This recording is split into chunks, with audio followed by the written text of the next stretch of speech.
everyone, my name is Jessica Ruth, and today we will educate you on sickle cell disease in Memphis, Tennessee. In Memphis, St. Jude Children's Research Hospital has one of the largest health pediatric sickle cell programs in the country, treating about 900 patients from birth to 18. In my first episode, Yvonne Carroll, Director of Patient Services, will speak to you about her experience at St. Jude. So when I graduated, said, "Oh yeah, let's do something else smart." Went to work in the emergency room at Le Bonheur. Well, at that time, that was the only pediatric emergency room in the Memphis metropolitan area. None of the other hospitals offered pediatrics at the time. So it was slammed all the time. I mean, all the time with traumas and different things going on. So, um, of course, a lot of people with sickle cell disease came into the emergency room because they were having pain crisis. Back then, they had splenic sequestration, sepsis, a lot of the things that they don't have now, they had back then. And so I became friends. The docs from St. Jude would come over to Le Bonheur, and when the patients were hospitalized in Le Bonheur, they would take care of them. So I became friends with a lot of people that worked in hematology at St. Jude. And so they asked me, had an opening, and in '99 asked me if I wanted to come to work for them. And so I did, and have been there ever since. When you're born in the hospital, you're given tests as a newborn, um, certain tests. And right now in the state of Tennessee, it's about 50, but back then it was about 4.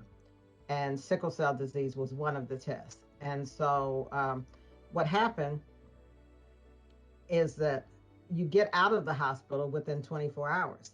So parents don't know the results of those tests. So my job was to tell them, call them up, cold calls, and tell them your child has sickle cell disease. So you can imagine that was just devastating for families. So I would make home visits, and I would go to their homes and talk to them and talk to all the relatives or whoever else wanted to talk and explain the disease process and what they needed to look after. Think if you had a broom inside a balloon. And so the broom would change the shape of the balloon. And then the balloon couldn't turn and twist like it normally does. Well, that's kind of what happens inside the red blood cells. The hemoglobin is abnormal. So instead of just floating around like it should, it starts linking up and making hard spaces inside the red blood cells. And so the red blood cells turn into like a quarter moon or banana shape. And they're hard, they're sticky, they're like Velcro. So other red blood cells that come into contact with them stick with them. And so what they do is clump together. So that slows them down. And so what happens is your oxygen isn't getting where it needs to be fast enough. And it's excruciatingly painful. One little girl described it as someone was taking a knife and just stabbing her in the leg over and over and over. So if you talk to people who talk about sickle cell disease, they'll say pain is the thing that affects their quality of life. One little girl described it to me as slamming your finger in a car door. Ooh. And then she said, multiply it times 10. I'll pick a happy one because I Okay. like the sad ones. So I'll pick a happy one. Um, had a baby who mother was really on top of it, and she shared this publicly, so it's not something that I'm breaking a confidence in. So she found out before her baby was born that her baby had sickle cell disease. Part of the cure for sickle cell disease is a bone marrow transplant. And just to brag, one of our patients um, was the first one to have a bone marrow transplant. She had leukemia and sickle cell disease, and she was going to die immediately within the next year or so. It was thought from leukemia. And the only cure at that time for leukemia was a bone marrow transplant. And so her brother was a donor, and so they had the transplant, and it was successful. But she also had sickle cell disease in addition to having leukemia. And lo and behold, the transplant cured the sickle cell disease and the leukemia. So that's when they found out the bone marrow transplant was a cure for sickle cell disease. And she was in one of the first groups in the clinical trial for testing hydroxyurea on children. And so now it's approved for children 9 months of age or older. And now uh, my young lady is in one of the top ranked colleges in the country with a straight A average and doing fantastic. So the reason in Memphis, we're 60% Black in the city. So just based on demographics, we're going to have uh, more concentration of people with sickle cell disease than anywhere else in the state. But what we found when we broke it down into zip codes, because we have like 30 years worth of records, and what we found dating back, one, that the the birth rate has been steady. Like it hasn't changed, it hasn't gone down, it hasn't gone up. Pretty much it's been steady over the years. So the same number of people with sickle cell disease are born. Secondly, people with sickle cell disease live in the same area. So they live in about 6 zip codes in the city, and two of them are right next to each other. And what we found, statistically, they say one in about 350 people to one in 500. Nobody knows the exact number of people in the United States have sickle cell disease. What we found that our numbers were higher. One in 200, every 287 Black people in Memphis have sickle cell disease. So our numbers are higher than the national average. So there are a lot of things that people, the children have to cope with, that families have to cope with. We Depression is huge. I mean, you think about it, every child wants to be quote unquote normal. I mean, you don't want to be different from your friends, different from your peers.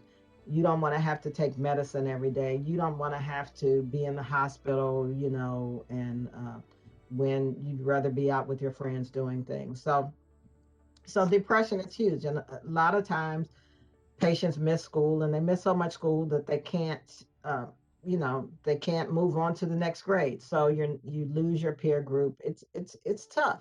And so we have psychologists who they can go see. We also have mindfulness activities that we teach the parents and the teens to do, because stress is such a big factor. And so if you don't know how to do things to help relieve stress, then it just builds and builds. And stress is going to send you into a pain crisis. Um, we teach education. Know your triggers. Know what things are getting ready to start a pain crisis. Do things to try to help prevent them. You can't always prevent them, but there are a lot of times you can prevent them. If you go swimming in cold water and you have a crisis, and you go swimming in cold water the second time, you have a crisis. Cold water is going to send you into a crisis. Don't go in cold water. So there are things that people can do to help prevent things from happening. Like I said, you can't always do it, but you also know there are going to be times you have to go to the emergency room. Have a emergency room bag, just like people who are pregnant.